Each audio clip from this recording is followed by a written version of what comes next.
What if I were to tell you that there was a group of 8 LEGO Ninjago items so rare and obscure that it's almost like they don't exist?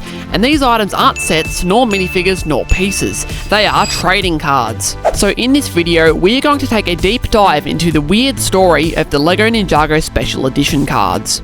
And make sure to watch until the end to see how valuable these cards are and whether you have any in your collection. In 2011, LEGO launched a little theme called Ninjago, which took inspiration from the LEGO castle sets from the 90s that featured ninjas in them. Ninjago was a huge success thanks to the debut wave of 31 sets and 4 11-minute episodes, collectively referred to as the pilot season. The popularity of this first wave led LEGO to continue the theme, which quickly turned into a massive franchise spawning books, games, theme park rides, and even a movie in 2017.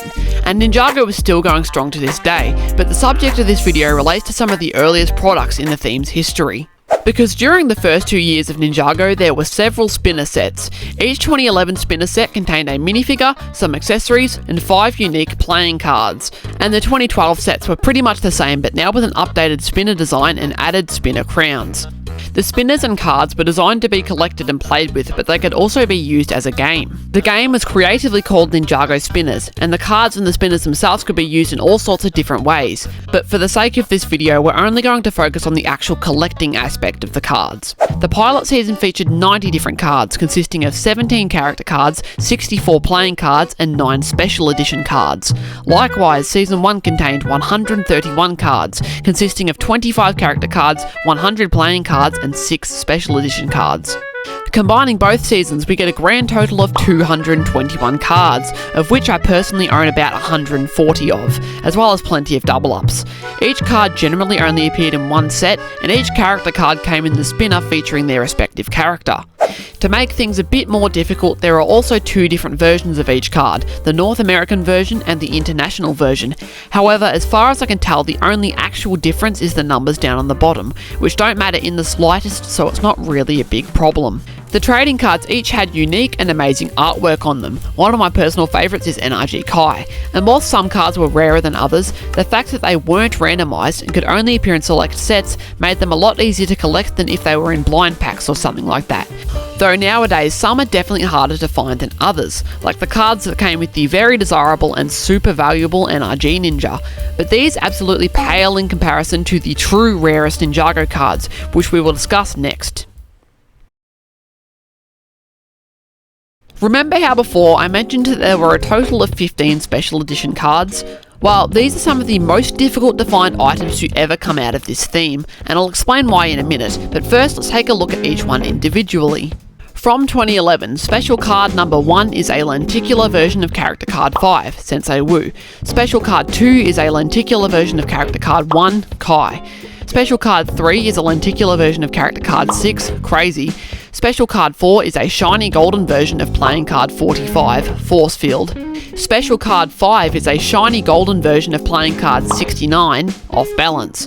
Special card 6 is a shiny golden version of playing card 23, Flame Pit. Special card 7 is a version of Wu in his black outfits from the pilot season. Special card 8 is a lenticular version of character card 17, Garmadon. And finally, special card 9 is a shiny gold version of playing card 56, Sonic Roar. I have no idea why they selected these 9 to be special cards. Sure, Kai, Wu and Garmadon makes sense, but Crazy seems a weird choice as he is a very minor character in the show. Nonetheless, I personally like all of them, but it's not what is actually on these cards that make them so hard to obtain, it is how they were distributed. Card number 1 came in 2 promotional sets, one of which was the Card Shrine and the other the Weapon Training Pack, which also contained Card 4. Card number 2 came in the Trading Card Holder promotional set. Card 7 is by far the easiest to get, as it is the only special card to appear in a regular retail set, that being the Wu Spinner, making it extremely common compared to the others, so much so that I actually own 3 of it. But the real kickers, the absolute migraine-inducing cards, are numbers 3, 5, 6, 8 and 9. The good thing about the other 4 cards is that despite appearing in hard-to-find promotional sets, they at least had determined things that they came in. With these other 5 cards, they appeared in blind bags. That's right, the bane of every collector. More specifically, set 2855165, Special Edition card. During January 2011, anyone who bought a LEGO Ninjago set between $20 and $30 at Toys R Us would receive one of these packs. Toys R Us also sold them for $3.49 after that, presumably until they ran out of stock. That doesn't sound super rare, right? Sure, it was 14 years ago, but there were plenty of people who would have bought Ninjago sets from Toys R Us. Well, here's the worst part. Each card was distributed to a different country. Card 3 was given to Sweden, Card 5 was given to Australia, Card 6 was given to the US, and Cards 8 and 9 were both given to Hungary. So if you were to purchase any of these online in the years following, you would want to make sure it's coming from the right country. And even so, if it's still a sealed pack, there is a chance that the seller got it from somewhere else, so it could be any one of them. The only one of these I currently own is number 5, Off Balance, because this was the one distributed in Australia and I bought a sealed pack from a seller in New South Wales. So surprise, surprise, I got my local card. I also own 2 of card 2, Lenticular Kai, which I got from an assorted bundle of cards on eBay. But to reiterate just how rare these 5 cards from the packs are, there exists only 1 or 2 images of each card anywhere online, so if you have any of these yourself, please consider posting high quality pictures somewhere. Though considering that finding images of them is hard, buying them is even harder. As mentioned before, cards 1, 2, 4 and 7 are a lot easier to find because they appeared in promotional sets, but at the time of writing there are no listing of cards 3, 8 or 9 online. You can see that on Bricklink, the go-to website for buying and selling Lego, that card 3 has been sold once in the last 6 months, for about $2 US, a bargain might I add, but there are no current listings of it. Number 9, Sonic Roar, has also been sold in the last 6 months, for around $9 US, but as far as I can tell the rest have not been sold at all recently, because Bricklink only shows the last 6 months of sales. So I think the best way to find these would probably be to search for big bundles of cards for sale online and look carefully at the images.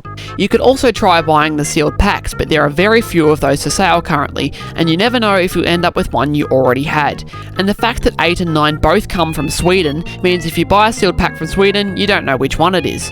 Once again, risking the possibility of losing money on double-ups. However, despite the great difficulty it takes to get the 2011 cards now, in my opinion they are still not as hard to find as the final 3 we're going to talk about now. So we have only covered the 9 2011 special cards thus far, but remember there were 6 more in 2012, and these ones make the 2011 cards look easy to collect. The cards are number 1, Fangpire Leap, number 2, Venomari Acid, number 3, Constricti Grasp, number 4, Hypnobri Rattle, number 5, Lenticular Kendo J, and number 22, Lenticular Rattler. And now of these 6, 3 of them are significantly easier to obtain, those being numbers 4, 5 and 22.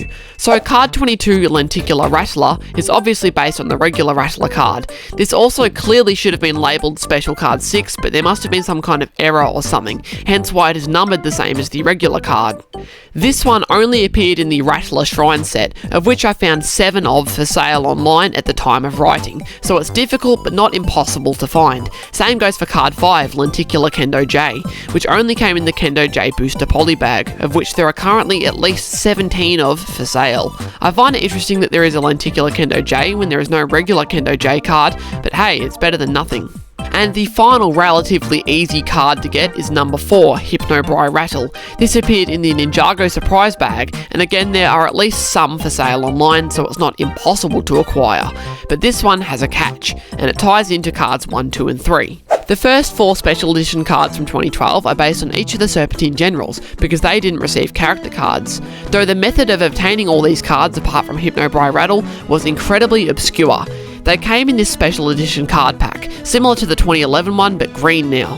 And instead of being given out or sold at Toys R Us, these card packs were only given out to elementary school students who participated in a Ninjago Spinners match at the Balluna Dome in Tokyo on 7 specific dates in 2012. So if you wanted to complete your Ninjago card collection back in the day, unless you were an elementary school student in Japan who participated in a Spinners match at this location, well, it was just too bad, I guess.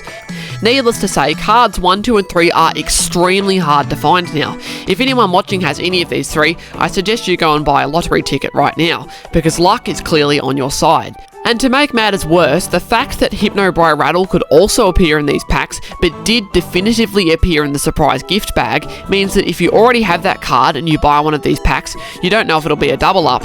And currently there are only 2 for sale that I can find online, and they are upwards of $200 US.